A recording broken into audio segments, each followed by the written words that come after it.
яг нэг юмд яг баярлж өгдөг хэлэх ёстой юм байна лээ. Үргэлж намайг одоо ойлгож дээрэс нь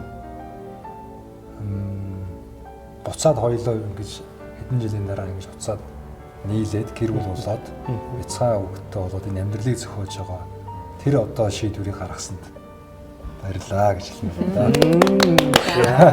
Гинт л орж ирлээ. Нэг л юмд амар их дандаа баярлж явдаг. Дандаа нөгөө миний харагдадаг. Ажилч вэ, гэр бүлч вэ, хүүхэд вэ, юу ч байсан хамаагүй. Тэгэхээр чи өөрийгөө л бод.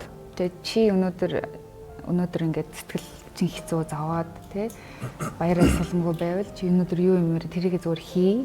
Тэгээд би бүх юмыг хариуцъя гэд. Тэгээд яг эргээд буцаад ирэхэд тэг нэрнгээс өстө бүтэн хийсэн сууж ирдэг. Тэр бол хэр аргийн хүнд байдаг үгүй би мэдэхгүй байна. Гэхдээ яадаг ч байсан амар баярлж авдаг, талархаж авдаг шүү.